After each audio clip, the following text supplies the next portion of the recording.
All right, we better start because there's a lot of ground to cover on this. Did everybody read the story? Everybody knows the story, but do you really know the story? No, that's why we're here. Part 3, lesson 2, which is actually lesson 3 because the first one was an introduction, so this is our third meeting, even though it says lesson 2 on it. But we are covering that Genesis 26 through 28 verse 9, and it's really two narratives in there. The one is the Isaac and Abimelech, and we've covered that one already, so I'm just going to briefly cover that one. And then the other is the Jacob-Esau narrative of stealing his blessing. All right? So I'm just going to go to that third question there. Describe Jacob, Rebekah, Isaac, and Esau. If you had to describe them, how would you describe them? I'm on page 21 right now. How would you describe Jacob, Rebekah, Isaac, and Esau? Pick anyone or all of them. How would you describe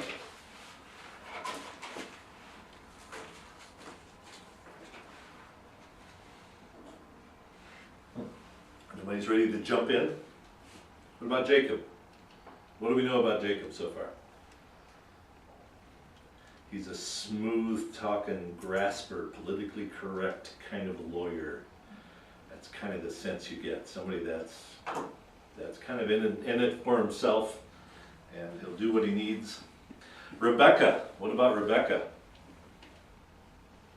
She's kind of manipulative too. Manipulative. Very good. Yeah, she is. And she has her favorites. She plays her favorites, doesn't she? Definitely with Jacob against Esau. But she does show a little bit of compassion toward Esau in the narrative. You'll see that at the end, when she thinks she's going to lose both her sons in one day, the twins. What about Isaac?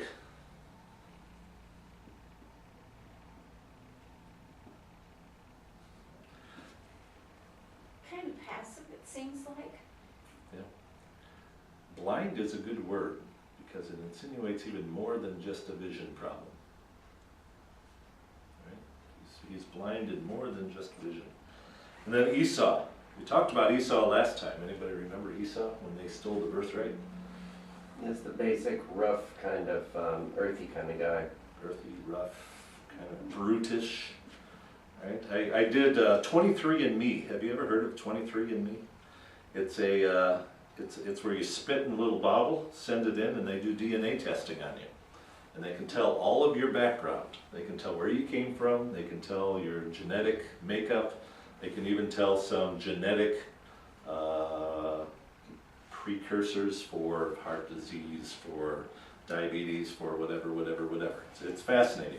But if you're a hypochondriac, you don't want to do it. Okay? Because it says I have a 53% chance based on my genetics to have this, and I got a 40% chance based on my genetics to have that. And of course, then I start feeling, oh, I got a heart problem.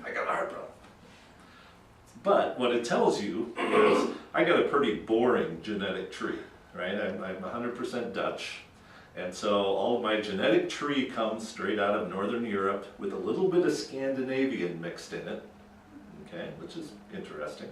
So I got this Northern Europe with a little bit of Scandinavian, but I am 4% Neanderthal. 4% Neanderthal. That's higher than most.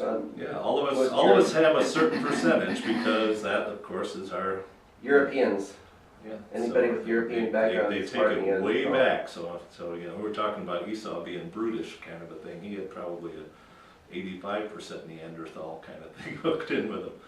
But it was it's fascinating. And what's interesting, I just got an email from somebody that said, hey, we're related based on our genetic makeup.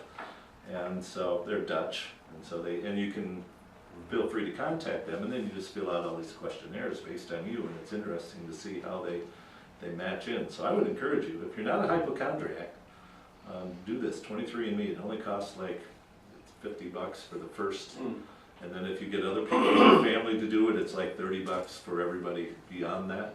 And it's fascinating information. So I had two of my brothers do it, and my brother, who's the doctor, is getting my dad to do it as well. And I got my son to do it, Jamin. So It's just interesting to see all the markers and the connections and On four behalf generations. of Esau, I have to say this, you don't have to be Neanderthal to be brutish. Yep, very true. All right, flip the page. Did you turn that on? Yes, Okay. yeah, we've been talking through it for a while. I edited it down. Okay. Comparing Abraham to Isaac. If you remember, we did this in part 2, so I'm just going to briefly touch on this because this here is the Isaac and Abimelech story. But he had the same thing with Abraham and Abimelech. Genesis 20 versus Genesis 26. So Abraham stayed in Gerar, Isaac stayed in Gerar. Said his wife, she is my sister. Said of his wife, she is my sister. God told Abimelech in a dream that she was Abraham's wife. Abimelech saw Isaac caressing Rebekah and knew she was no sister. Verse 8. Abimelech says, what have you done to us? Abimelech says, what have you done to us? Verse 10. Abraham, they will kill me because of my wife. Isaac, I might lose my life because of her. Abimelech gave sheep, cattle, slaves, and 1,000 shekels, 25 pounds of silver. And to Isaac, Abimelech gave keep-away notice to all of his people. Because if you remember, during this time, they're fighting about land. And they're fighting about wells to feed their sheep. Abraham prayed for healing for Abimelech's family. Isaac reaped 100-fold and became very wealthy. And Abimelech begged for a treaty with him. Now, it's not the same Abimelech, probably, Abimelech. Melech means king, okay? And so there's an Abimelech, father, Abi, just like Abraham, Abra. That Abi prefix means father. Abba. So it could just be a title, right? Abba, father. That's Abraham, father of nations, right? So you have Abimelech. Father king is what kind of that's more of a title like Kaiser or Caesar or something like that. So he's probably just a king in that area, and probably not the same Abimelech. They could be related, though. They could be related, most likely related, father and son or father and grandson, possibly. It's a microcosm for Abraham. We talked about it was a microcosm of God's promise. You shall be a great nation. Whereas in Isaac, it's a microcosm of God's promise. You shall be blessed, and you shall be blessed and be blessed by others. Okay, so you're going to be blessed, but also Abimelech blessed him. And it's kind of similar to the one Abraham in Egypt, where Egypt gave him all this gold and silver and camels and basically said, here, have all this wealth, get out of here. And there was this transfer of, if you remember, there was this transfer of blessing and riches back and forth. Okay, so Pharaoh got the blessing, but Abraham got the wealth. They just kind of switched back and forth. Okay, and it's the same thing here. Okay, so Abimelech got to keep the land. He got to keep the treaty, so his people wouldn't fight anymore. But Isaac got all this wealth that God promised. All right. Okay. Now let's go on to the main of this lesson. And I only have a half hour. We're never going to get through this. I have to do this again next week. The blessing, page 23. I'm just going to summarize. This section of scripture starts with Esau taking Hittite women for his wife. Isaac is old, his eyes were weak when he called Esau to a task and then planned to bless him. Rebekah heard the plan and hatched her own plan. She dressed up Jacob like his brother and cooked the meal for him. Jacob deceived Isaac into thinking that he is Esau. Isaac eats and then gives him the blessing. Esau then comes home and cooks the meal. Isaac trembled violently in anger. Esau gave a loud and bitter cry. Isaac blessed, in quotes, blesses Esau. Esau said to himself, when Dad dies, I'm going to kill Jacob. Rebekah heard and told Jacob to flee to Laban. She uses the excuse of the Hittite wives of Esau to send Jacob away. Isaac then blesses Jacob again and sends him away. Esau finds out that he married wrong and decides to marry one of Ishmael's granddaughters. You notice the beginning and the end is similar, the same. Isaac marries the wrong women of the Hittites, and then he also marries the wrong women of Ishmael's family. And when he realizes Jacob is going out of town to get a good wife, okay? So that's kind of the inclusio. That's how you know this is one section of Scripture, even though it covers the end of chapter 26 and the beginning of chapter 28. So were I to put the chapters, I would start the chapters in Genesis 26:34 and end it in 28 verse 9. That would be just one chapter, because it all goes together. All right, flip the page. That's a summary of it all. Now let's get into the literary nuances. And if you look ahead, I got 4 pages of literary nuances here. Crazy, these sections. And people think the Bible, just a surface reading, you'll get it, you know, and man, you really got to dig in to see what the author really wanted you to see here. Weak eyes.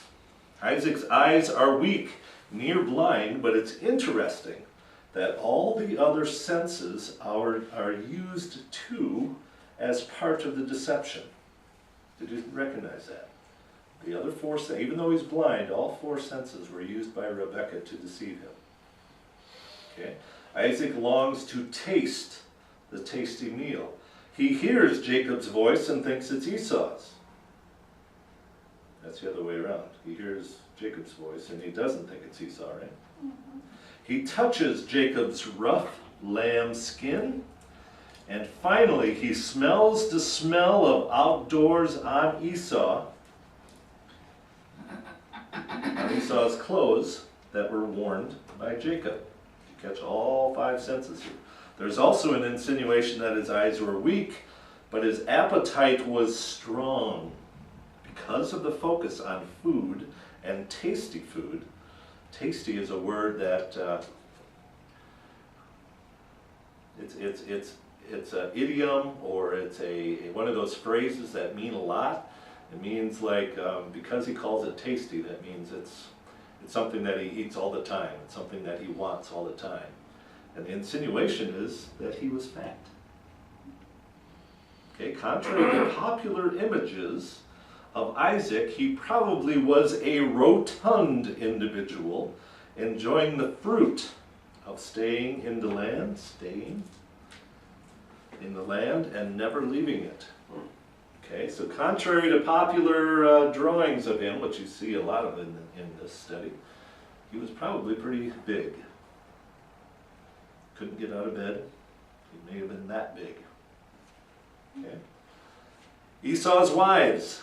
The narrative is framed, inclusion or inclusio, by Esau choosing the wrong wives. This sets you up to see how bad and unworthy he is for the blessing. Just as Isaac was not allowed a wife from Canaan, so Esau was not to have one. Later we find this is a never-ending problem for Isaac and Rebekah, where they say, "I'm sick to death," Rebekah says, "of these women in the house." So Esau even tries to make up for it, mistakenly, by marrying a granddaughter of Ishmael. Okay, that I like, a tasty food that I like. The Fox translation is "such as I love." The wording will prove the theme of the life of Jacob here, and is introduced, and here it is introduced. Later it will be applied to Rachel, Joseph, etc. That I like. Tasty food, such as I love. We're going to see those words recorded over and over again. Such that I love, such as I love. It's applied to Rachel when Jacob wants to marry Rachel, that he loves Rachel and not Leah. It's applied to Joseph. Remember, he has a special love for his son Joseph. So that's going to be a common theme that we see. The instructions. There's an interesting difference between the instructions given from Isaac to Esau and the instructions given from Rebekah to Jacob. Isaac tells Esau to get his gear and quiver and bow. And they are omitted by Rebekah. They are probably terminology that a woman and the mild Jacob don't understand. It's kind of like if I tell Frankie about certain football move in football, she would probably go, "Really? What?" Okay, gear, quiver, and bow. That Jacob and Rebekah just don't even understand it. Isaac says in verse 4, so that I may give you my blessing before I die. Rebekah repeats it slightly differently in verse 7, so that I may give you my blessing in the presence of the Lord before I die. Not how Rebekah introduces God into the equation. Note, that should be. Note how Rebekah introduces God into the equation to give it a sense of the sacred and the plan of the Lord. Yet when Jacob repeats it to his father in verse 19, it leaves the Lord out again, so that you may give me your blessing. Same as the introduction Isaac gave to Esau, which supposedly Jacob didn't hear and didn't know from his mom. You follow the interesting contrast here? The same instruction is repeated 3 times. First time from Isaac to Esau, leaving out the Lord. Next time from Rebekah to Jacob, putting in the Lord. And then from Jacob to Isaac, taking out the word Lord. But how did Jacob know to take out the word Lord? He only heard it from his mom. Interesting twist there. My brother Esau is a hairy man while I have smooth skin. This is a fascinating play on words here, both smooth and hairy. The author here uses a triple wordplay. Triple wordplay. The first meaning of the Hebrew word for smooth is smooth as in smooth to the touch. Okay, something's smooth to the touch. But there's another meaning that Jacob is a smooth talker. Okay, you know, we even have that. Somebody's a smooth talker. You don't mean that they're nice to the touch, right?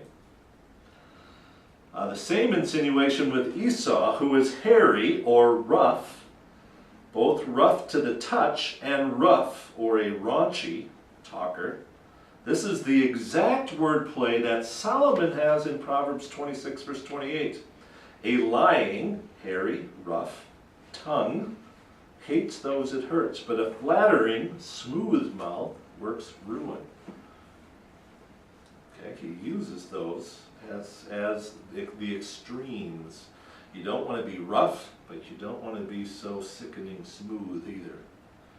Okay, he uses it as the extremes in that psalm, or in that Proverbs. Yeah. Also, the Hebrew word for smooth, halak, can also refer to a mountain called Mount Halak in Joshua 11:17 and Joshua 12:7. Joshua conquered the valley of Mount Halak, which rises towards Seir. That's the quote from Joshua. This mountain is on the southernmost border of a new land of Israel, which borders on Edom. Now, who's Edom named after?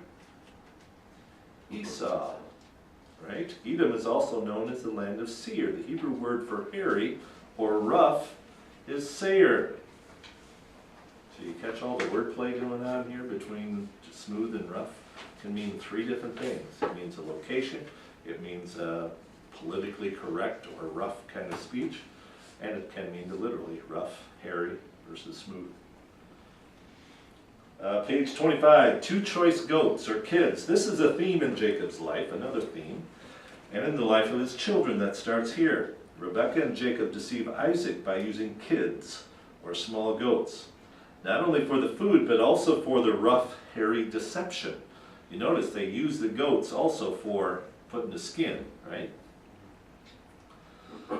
Jacob and God conspire for increasing Jacob's wealth with his father-in-law Laban with the birth of kids.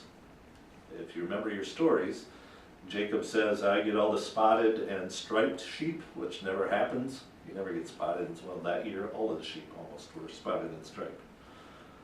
Okay, Jacob is fooled by his sons with the blood of a kid, of kids, on a coat of many colors. Right? Jacob's son Judah is paid, that should be, not pays, is paid for his deception with a kid with Tamar, if you remember the story of Judah and Tamar. So there's this theme of a kid or a goat with blood that runs through Jacob's life. Tasty meal occurs 6 times in the narrative. The Hebrew is mat amim, This is a Hebrew alliteration with the words metatea, which means tricking. Okay, these are the only time these two words are used in the Bible. Rare words are always put there for a purpose. The tasty meal is a tricky deal. The tricky deal is a tasty meal. That's kind of what it sounded like to them at that time, the alliteration, the sound of it. And of course, we lose that in Hebrew, so that's my. Okay, the tasty meal is a tricky deal. The tricky deal is a tasty meal. Let the curse fall on me. These are difficult words of Rebekah. And it does. When do you hear of Rebekah again after this? You don't. She totally disappears. She never sees her beloved son again. She never appears in any of the narratives again. Her death is not even recorded. Unlike the other major figures, Abraham, Isaac, Jacob, Sarah, Rachel, and even her maidservant, Deborah, is mentioned. But never again do we have Rebekah mentioned.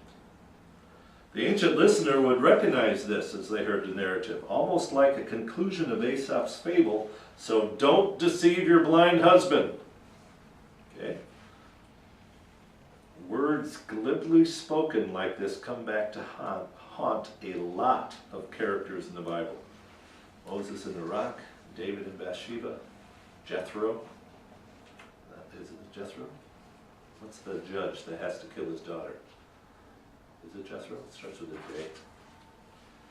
But words just kind of casually spoken in the Bible at meeting.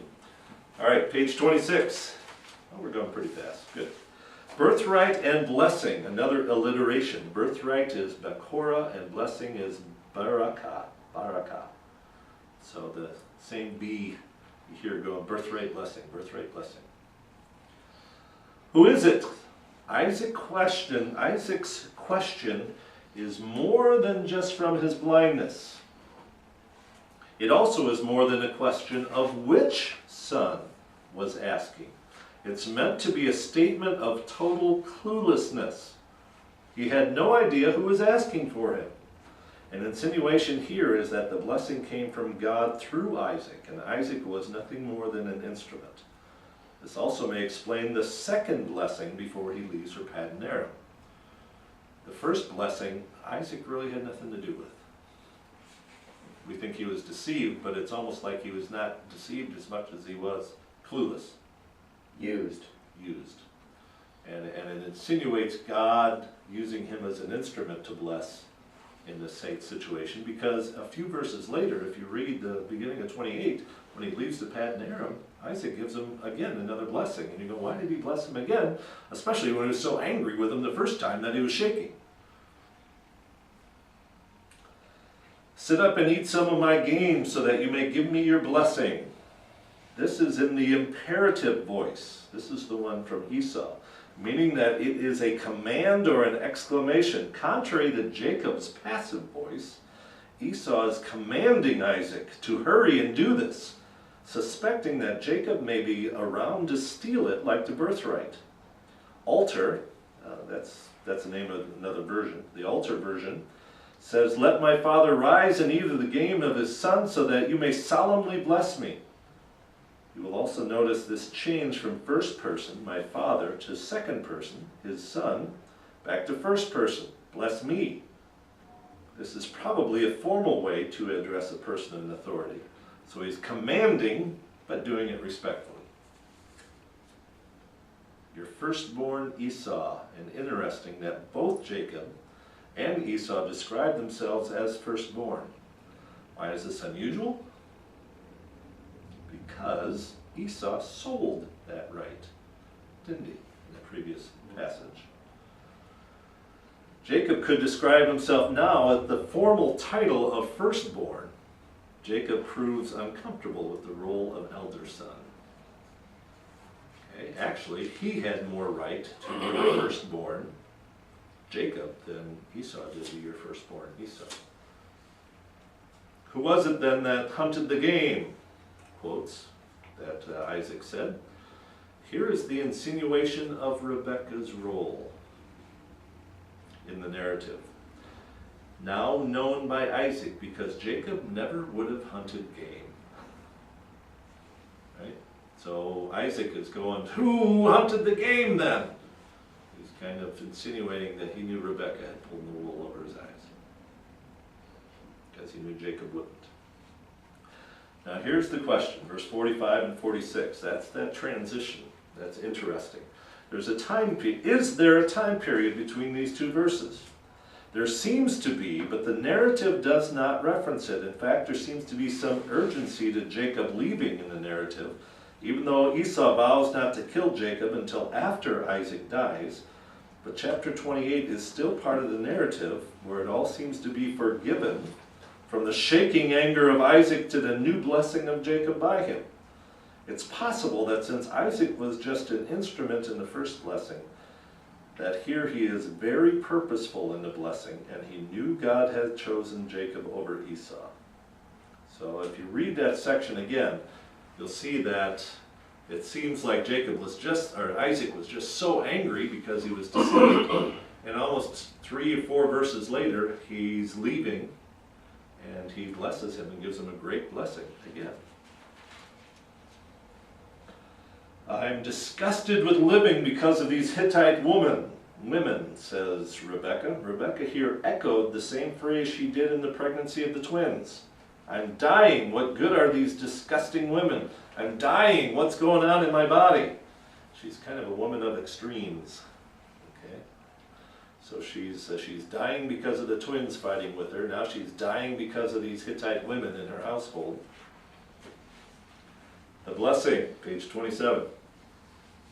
Note the blessing includes God and Lord, but Esau's blessing includes neither. The birthright is covenantal leadership, but the blessing is God's richness and abundance on that covenant. Okay, you see the difference between birthright and blessing? The birthright is the one who should inherit. But the blessing is all that God included on top of that covenantal relationship, all the extras that you will be blessed. Okay? Isaac could not remove it because the words mean something in the covenant. Later in Genesis, we will see the birthright and the blessing separated, as Joseph gets the blessing through his children, Ephraim and Manasseh, while Judah actually gets the birthright, being in the line of David and Jesus. It is separated later in Genesis. If you remember the end of Genesis, that Jacob is going to bless Joseph's children. And he crosses his hands between Ephraim and Manasseh, where again the younger son gets the blessing. And that's why there's no tribe of Joseph in the 12 tribes. You have his 2 children, Ephraim and Manasseh, are tribes of the 12 tribes. So it's an interesting contrast there, but we know later. And that's one of the evidences that people use that it was written during David's time, because the birthright and the blessing should have gone to the same line of Joseph, but it didn't. It went to the line of Judah, which is where David came from, which is where Jesus came from. So that's why some people believe this was written during the time of David, and David wanted to prove the birthright line through him. 7's subtle staging. Bet you didn't know there were a ton of 7s in this passage, did you? Number 7 appears in the narrative at least and obviously twice, but can you pick it out as a listener? The word blessing occurs 7 times with relation to Jacob. The word blessing occurs 7 times with relation to Isaac's blessing of Jacob. The word blessing occurs 7 times with relation to Esau in a negative way. The word gain is repeated 7 times. There are 7 scenes in the story. Isaac and Esau, Rebekah and Jacob, Jacob and Isaac, Isaac and Esau, Rebekah and Jacob again, Rebekah and Isaac, and finally Isaac and Jacob. Notice, Jacob and Esau are never in the same scene together.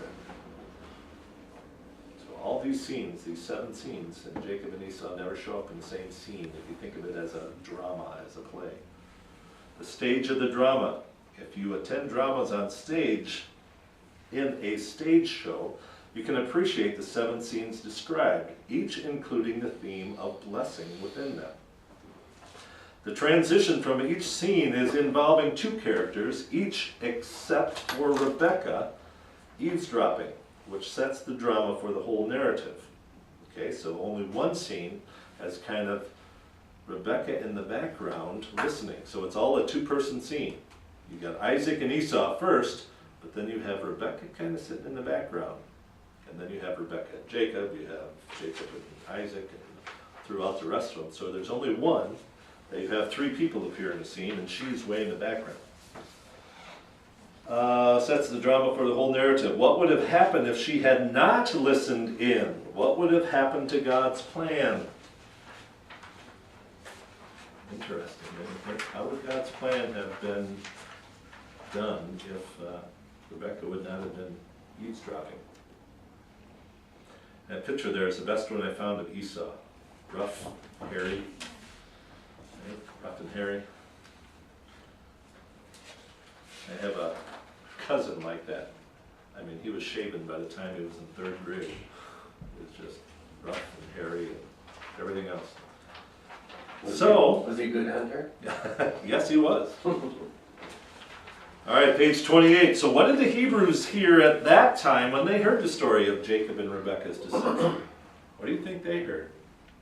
What was the lesson that they were hearing?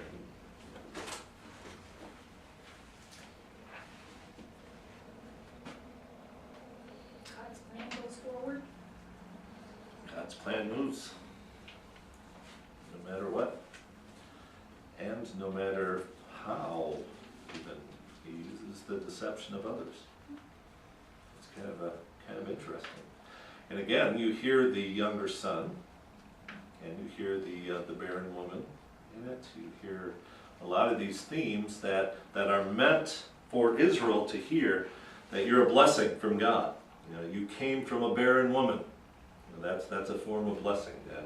That you know, you're not just naturally born. You're something special. There's something special. Okay, and so that and the other narratives that are already starting to run through here of the kid, the goat, and the blood. You start seeing that theme coming through.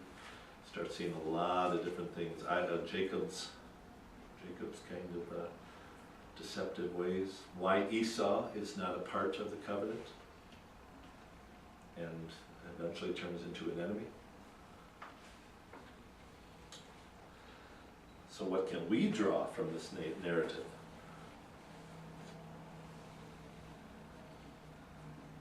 What lessons can we draw?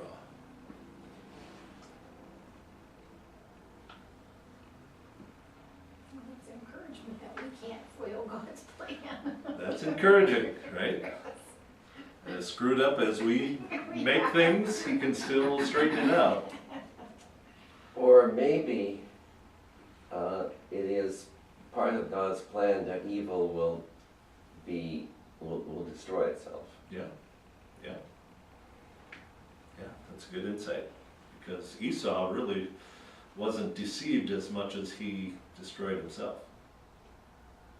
Right? By marrying the wrong women, by siding with the wrong gods. How does this set the stage for what's coming up? And that picture there is a hint.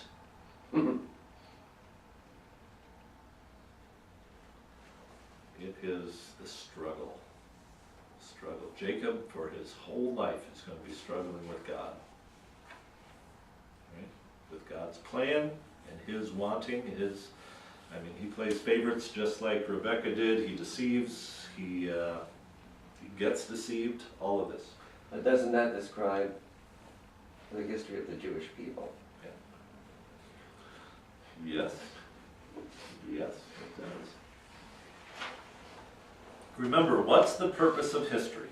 What's the purpose of written history, or things that were told to you over the campfire by your grandparents? It's not just entertainment, right? History is for two reasons. Learning, but learning what? Not to repeat the bad things. Exactly. Moral decisions. It's meant to give you a moral compass. That's what history teaching is for. It's meant to give you a moral compass. It isn't to give you, in 1492, Columbus sailed the ocean blue.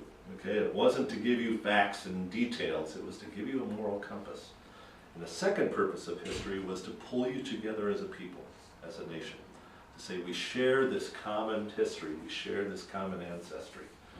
So that's the purpose of history, and that's what this is setting the stage for these Hebrews. They're pulling Moses or the redactor, whoever is pulling this together, so Israel will have this common ancestry and common history. And I believe it applies to us too. That's why we have a special affinity to the Jews, right? Because we have this, we believe, they don't necessarily, but we believe there's this common history we have. That's why we have the Old Testament in the Bible. It's us. We're the new promised land. We're the new promised people, the holy people, the royal priesthood, all of that. So, all right, next week, Genesis 28, just a small passage. You only have 12 chapters, or 12 verses to read. Another rich narrative in Genesis. The dream, Jacob's dream. What does it mean and what was his reaction to it? And then we're going to talk about the blessing, because at that dream, God blesses Jacob. So we have 5 blessings we're going to compare. We have God blessing Abraham, God blessing Isaac, God blessing Jacob. We have Isaac blessing Jacob twice. We're going to look at all 5 of those blessings and compare and contrast. All right? But this is another rich narrative, especially with my Egypt background. The stairway to heaven, the pyramid, the ziggurat, you know what the hieroglyphic for pyramid is? What did I do my marker? I have one. The hieroglyphic for pyramid. Do you have any idea? Everybody's going, no. In shorthand, it's this. That's pyramid. Whenever you see that in hieroglyphics, when they want to get more detailed, then they spend the time to turn it into more of a pyramid. And it literally is the same word as stairway.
All right, we better start because there's a lot of ground to cover on this.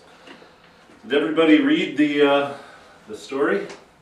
Everybody knows the story, but do you really know the story. No, that's why we're here. Part 3, lesson 2, which is actually lesson 3 because the first one was an introduction, so this is our third meeting, even though it says lesson 2 on it.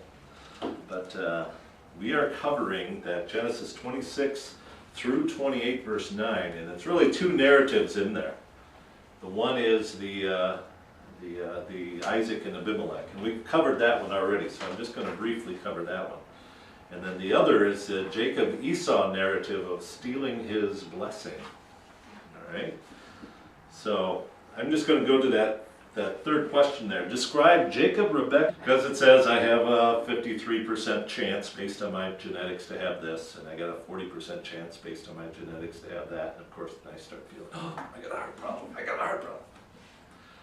But what it tells you is I got a pretty boring genetic tree, right? I'm 100% Dutch, and so all of my genetic tree comes straight out of Northern Europe with a little bit of Scandinavian mixed in it, okay, which is interesting.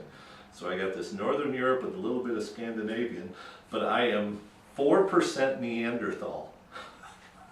4% Neanderthal. That's higher than most. Yeah, all of us have a certain percentage because that, of course, is our Europeans.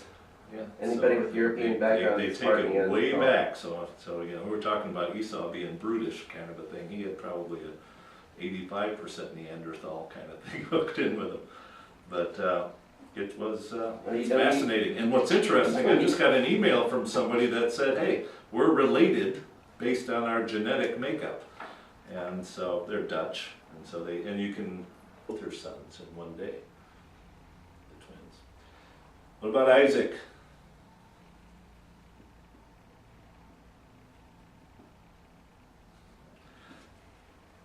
Kind of passive, it seems like. Yeah. Blind is a good word because it insinuates even more than just a vision problem. Right? He's blind in more than just vision. And then Esau. We talked about Esau last time. Anybody remember Esau when they stole the birthright? It's the basic, rough, kind of earthy kind of guy. Earthy, rough, kind of brutish. Right? I did 23andMe. Have you ever heard of 23andMe? It's it's where you spit in a little bottle, send it in, and they do DNA testing on you. And they can tell all of your background. They can tell where you came from. They can tell your genetic makeup. They can even tell some genetic precursors for heart disease, for diabetes, for whatever. It's fascinating. But if you're a hypochondriac, you don't want to do it. Okay? Isaac and Esau, if you had to describe them, how would you describe them? I'm on page 21 right now. How would you describe Jacob, Rebekah, Isaac, and Esau? Pick anyone, or all of them. How would you describe them?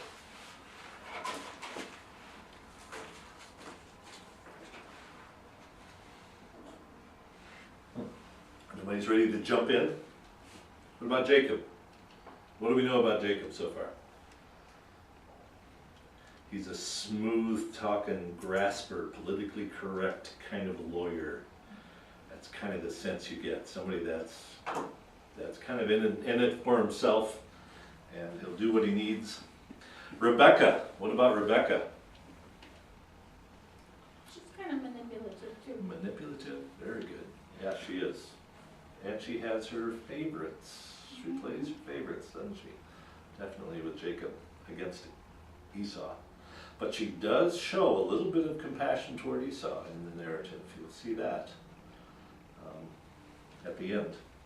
When she thinks she's going to lose both, feel free to contact them, and then you just fill out all these questionnaires based on you, and it's interesting to see how they match in. So I would encourage you, if you're not a hypochondriac, do this 23andMe. It only costs like $50 for the first, and then if you get other people in your family to do it, it's like $30 for everybody beyond that. And it's fascinating information. So I had two of my brothers do it, and my brother, who's the doctor, is getting my dad to do it as well. And I got my son to do it, Jamin. So it's just interesting to see all the markers and the connections and four On behalf generations. of Esau, I have to say this, you don't have to be Neanderthal to be brutish. Yep, very true. All right, flip the page. Did you turn that on? Yes. Okay. Yeah, we've been talking through it for a while. I edited it down. Okay. Comparing Abraham to Isaac. If you remember, we did this in part 2, so I'm just going to briefly touch on this because this here is the Isaac and Abimelech story. But he had the same thing with Abraham and Abimelech. Genesis 20 versus Genesis 26. So Abraham stayed in Gerar, Isaac stayed in Gerar.